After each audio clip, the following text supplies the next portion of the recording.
the percentage of people older than 65 are higher proportion and higher percentage in comparison with the youngest. And you know, family is an important structure, is an important fundamental pillar for our civil society, particularly in Southern European countries. But how can a family cope with the current situation? This is the Italian family in the 70s, 2 kids, 2 parents, 3 grandparents, with the current situation we have. 1 kid, 2 parents, 4 grandparents, 2 grandparents. I don't think this is manageable. And if you put the demographic into the epidemiology, you see that dramatic challenges are going to face. We have been very successful in reducing mortality rates from some of the most important diseases. Of course, increasing age means increasing the percentage, the rates of pathologies such as tumors and cardiovascular disease. And these are the dramatic figures that we are going to envisage in the future. In 2030, the double of the burden of disease that we currently have. So, the world, Europe, is entering a perfect storm of calamity. It's a great game for scarce natural resources, financial instability, environmental stress, and failing states. In some respects, it isn't far off from the medieval landscape of almost a millennium ago. It is a multipolar, multi-civilizational world in which every empire, city, state, multinational corporation, or mercenary art is out for itself. These are not my words. These are words from Parakan, a scholar, Indian-born, but working in the United States in an inspirational book called How to Run the World. And this book is a bold account of our current global chaos and the roadmap of creating a truly resilient and stable world. What the contribution of Parakan to our work is that he says, and I fully share his point of view, that neither markets nor bureaucracies can solve the challenges of complexity. We will always have government, we will always have the Commission, we will always have WHO, but the solution to these incredible challenges will not come from established bureaucracies, neither from companies fighting for more profit. And a new era is coming, because what makes the present situation different is the increasing degree of interconnectivity. Through globalization, travel, migration, and the internet, institutions such as trade, banking systems, social networks have become tightly interconnected. There is a rapid spread of ideas and technology, and the power of information is changing even our concepts of democracy and participation. Decision-making power so is shifting down both upwards beyond the national level and downwards towards those with a link to the internet. And this changing have already affected some of the sector, but will affect certainly, for sure, the health sector as well. So why comes the importance of an organization such as EUPHA? Manuel Castells, in the book The Rise of the Network Society, emphasizes the importance to go from hierarchical organization to networking organization. And networking organizations are crucial because there is no hierarchy. There is a building of a team that works together in a more flexible way than government do to find a solution to the problem.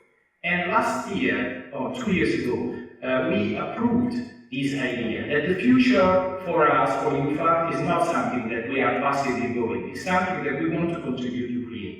And through our operational plan, we are also here in Malta trying to do that.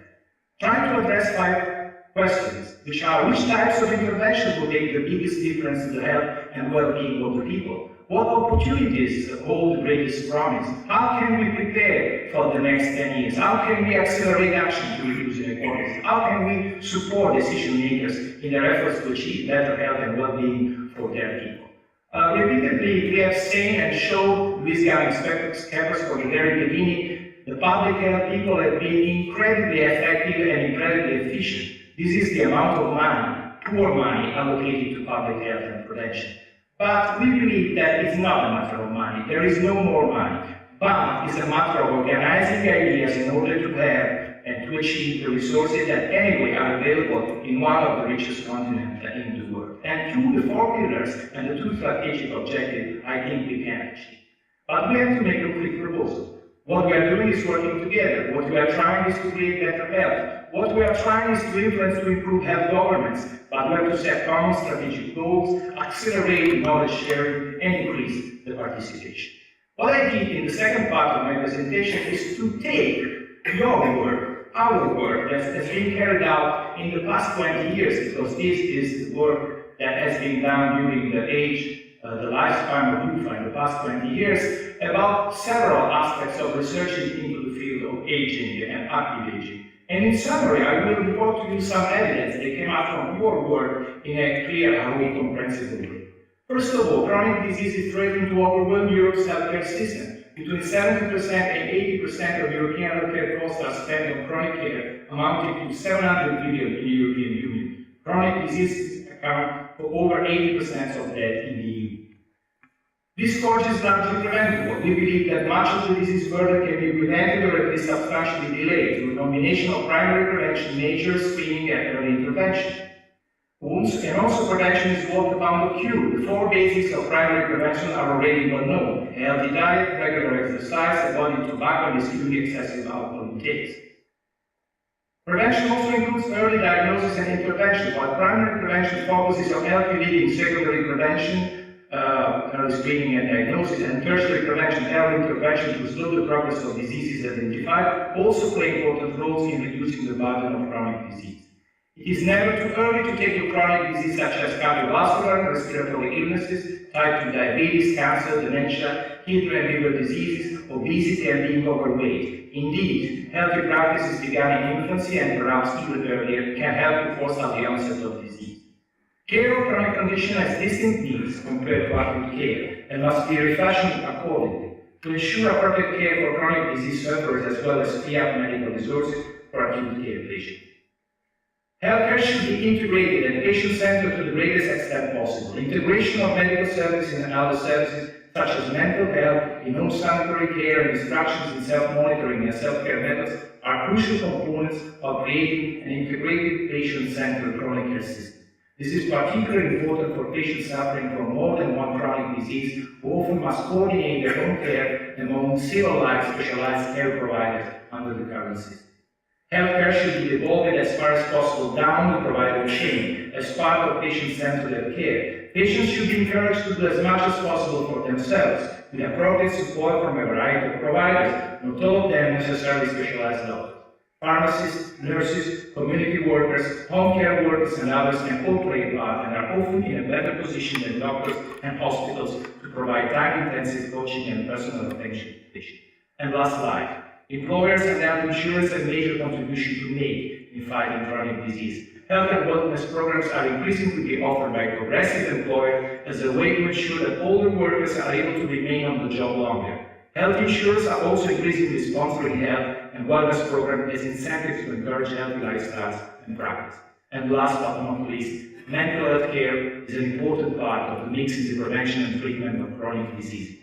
Researchers have found that isolation and loneliness among those whose function is impaired owing to chronic disease aggravates their condition. Several promising initiatives aimed at reducing that loneliness through individual case management and personal health coaching. In general, healthcare providers are increasingly incorporating mental health services as part of treatment for chronic care patients. These are the results of your research, but will be ever implemented in practice. To do that, it's not enough to be effective and efficient, to be creative in our research to produce fantastic scientific papers.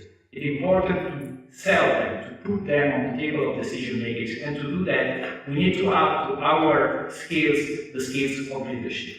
And I'm going to use this Jim Collins slide of leadership to show that all of us are already at level 1. We are all highly capable individuals that make productive contribution to talent, knowledge, skills, and good work habits.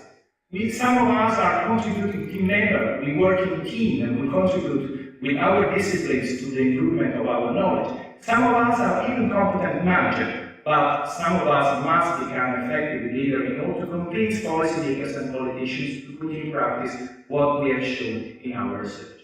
When you go to the level 5 executive, it says, builds enduring greatness through a paradoxical blend of personal humility and professional wit. I've been wondering who among our community has this greatness.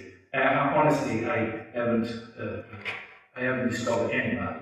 But when it comes to me, the idea of a man working in the medical field that has achieved level 5, it came to me the story of an elderly people that when the Sarajevo city in Bosnia and Herzegovina was sieged by snipers killing people, dared to head and to lead a relief convoy, and when he was 80, to enter the city to provide relief to the population. The name of this person, elderly in that age, was a younger, and was young during World War II when he has to answer this question: is it possible to love life and put it at risk? His name was Marek Edelman, and he couldn't allow himself to answer this question in 1944. He said, "We knew perfectly well that we had no chance of winning. We thought simply not to allow the Germans alone to pick the time and place of our deaths. We knew we were going to die." And this was not true, because after the capitulation, Edelman survived together with a group of other fighters, hid out in the ruins of the city as one of the Robinson Crusoe of Warsaw, and he was rescued by the Polish Home Army, and then he became a doctor. He studied at the Watch, as Antarkowski told me to say, medical school, and became an autocardiologist who invented an original life-saving operation. In 1976, he became an activist with the Workers' Defense Committee, and later with the Solidarity Movement, publicly denounced racism and promoted human rights. In 1981, when Poland was declared martial law, Edelman was interned by the government, and in 1983 he refused to take part in the official celebration of the 4th anniversary of the Warsaw Ghetto. He said that he refused to take part in the official celebration because it would be an act of cynicism and contempt in a country where social life is dominated throughout by humiliation and coercion. And I already told you about the Bosnia siege. He died on October 2009, aged 90, and he wanted his grave not to be in the pantheon of Polish heroes, but in the humble, ordinary Warsaw cemetery to rescue the people he fought for and with.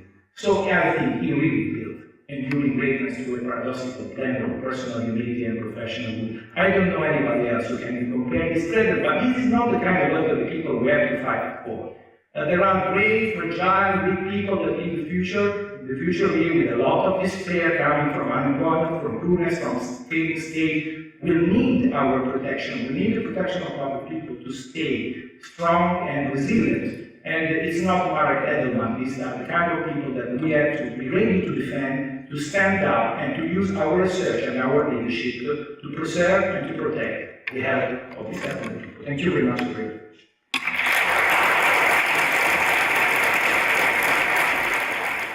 Listen to our friends and neighbors, United States, about the large experience of the American Association of Retired Persons, the largest NGO in the world, and their experiences with aging over the many years they've been working together on this important field.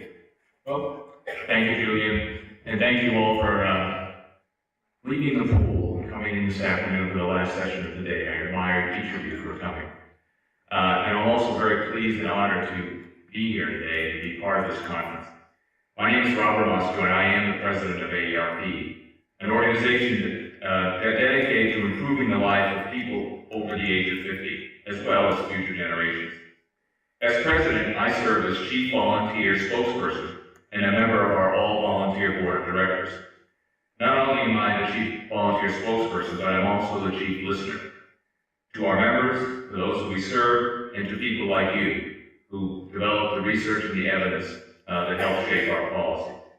I'm here to underscore AARP's desire to strengthen our ties to organizations around the world that share our commitment to healthy aging and intergenerational solidarity. AARP is a nonpartisan advocate for public and private and personal social change. We are about people and good policy, not politicians and partisanship. We strive to be the voice of the consumer and, more importantly, citizen. Our Public Policy Institute relies on people like many of you who do the hard and careful work of research and assembling the evidence that leads to very good public policy. Internationally, AARP works with intergovernmental organizations and national governments, businesses, and civil society groups to promote best policies and practices related to aging. We act as a partner and a catalyst to decision makers in all sectors to favorably shape social and economic outcomes. From the earliest days, AARP has been about the pursuit of health and financial security and a vibrant life for each of us as we age. For more than half a century, we have been dedicated to the pursuit of healthy aging through all life stages. Today, I'd like to share with you AARP's view of the profound demographic shifts that will shape our national and global future and how we can best address them. Let me begin first, though, with AARP's own story.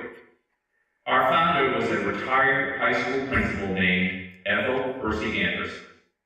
She was a pioneer, an entrepreneur, and an innovator. In 1947, she retired to care for her aging mother. One day, Dr. Anderson went to visit a former teacher who needed help. She found her living in a chicken coop, the only thing she could afford after her medical costs. You see, in 1947, there was no Medicare in our country to help care for the health needs and expenses for people over 65. This retired teacher, was on her own. The visit to the chicken coop spurred Dr. Anderson to launch a campaign to get health insurance for retired teachers. 42 insurance companies said no. Company number 43 said yes, and Ethel launched a successful program for New York's retired teachers, and it spread across the country. Soon, thousands of seniors, not just teachers, wanted in on this health insurance program. So in 1958, at the age of 73, Dr. Anderson founded AARP. Today, we are 37 million members strong, with offices in each one of our 50 states, with 2,300 paid staff and tens of thousands dedicated volunteers. You see, Dr. Anderson's vision of society in which AARP helps every American live with dignity and purpose. She was a strong advocate for engaging life rather than retreating from life. She was also a pioneer in promoting activities and policies that encourage collaboration across generations. Ethel's guiding vision translates into our work at AARP today, helping members and their families navigate the 21st century. It includes